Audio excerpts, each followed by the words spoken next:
বন্ধুরা, আজ আমি আপনাদের বলবো শ্রীকৃষ্ণের সেই জন্মকাহিনী যা শুনলে আপনাদের শরীরে এক শিহরণ জেগে উঠবে।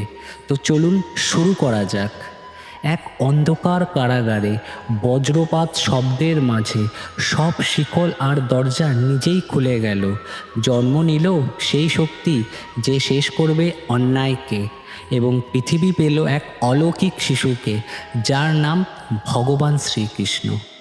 মথুরার রাজা কংস ছিলেন নিষ্ঠুর এবং ক্ষমতাহীন লোভী একজন। তার বোন দেবকীর বিয়ের দিন হঠাৎ এক অদ্ভুত ঘটনা ঘটল।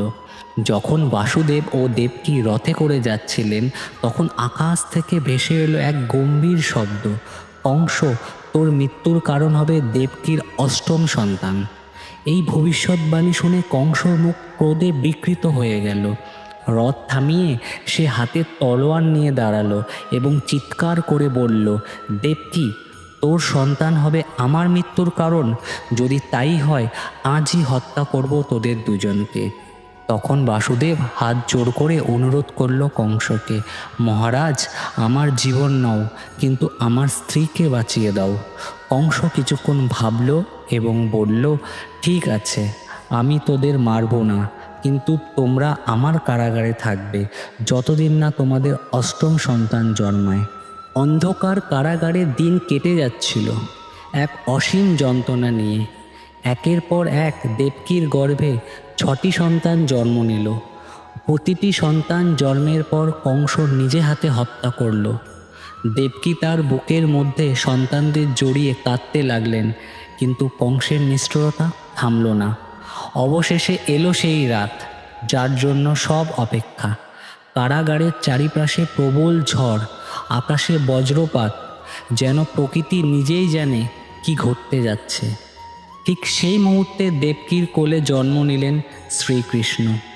নীল বর্ণের শিশুর মুখে অসীম শান্তি, চোখে আলোর দ্যুতি।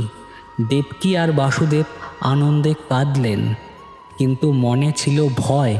কংস যদি জেনে যায় কি হবে তাহলে? হঠাৎ ঘটল এক অদ্ভুত ঘটনা। যে শিকল বাসুদেবের হাতে পায়ে ছিল তা নিজেই খুলে গেল। কারাগারের দরজা, তালা সব একের পর এক নিজেই খুলে গেল, এবং দেবদূতের মতো কৃষ্ণ যেন নির্দেশ দিল, পিতা, আমাকে গোকুলে নিয়ে চলো। বাসুদেব কৃষ্ণকে একটি ডালার মধ্যে রেখে রওনা দিলেন। বাইরে তখন ঝড় আর বৃষ্টি, আকাশে বজ্রের গর্জন।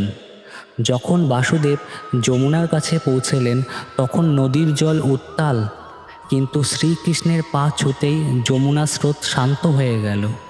শ্রীকৃষ্ণের মাথার ওপর শেষনাগ ছাতা হয়ে দাঁড়িয়েছে, বৃষ্টির ফোঁটা থেকে রক্ষা করছে তাকে। এই অলৌকিকভাবে বাসুদেব গোকুলের পথে এগিয়ে চললেন। গোকুলে তখন নন্দের ঘরে আনন্দের জোয়ার। যশোদার ঘরে এক কন্যা শিশুর জন্ম হয়েছে। বাসুদেব কৃষ্ণকে রেখে এলো যশোদার কোলে, এবং কন্যা শিশুটিকে নিয়ে ফিরে এলো কারাগারে। সব কিছু যেন এক রহস্যের শক্তির দ্বারা নিয়ন্ত্রিত। সকাল হতেই কংস কারাগারে এসে হাজির হলো। সে শিশুটিকে মাটিতে আছাড় মারতে গেল, কিন্তু হঠাৎ সেই কন্যা রূপান্তরিত হলো এক মহা শক্তিশালী দেবীতে। দেবী হেসে বললেন, আরে মূর্খ, যে তোর মৃত্যুর কারণ হবে সে তো গোকুলে জন্ম নিয়েছে, তুই কিছুই করতে পারবি না। কংস হতবাক হয়ে গেলেন আর ভয়ে কাঁপতে লাগলেন। শ্রীকৃষ্ণের জন্মকাহিনী শুধু একটি গল্প নয়, এটি একটি বার্তা। অন্যায় যতই শক্তিশালী হোক, সত্য ও ন্যায়ের আলো একদিন সব অন্ধকার ভেদ করে দেবে। জীবনে যতই বিপদ আসুক, বিশ্বাস রাখো, ধর্ম ও ন্যায় হবে শেষ পর্যন্ত জয়ী। বন্ধুরা, ভিডিওটি ভালো লাগলে একটি লাইক দেবেন এবং চ্যানেলটি অনুসরণ করবেন। আজ এই পর্যন্তই, আবার দেখা হবে পরের ভিডিওতে। ভালো থাকবেন। জয় শ্রীকৃষ্ণ।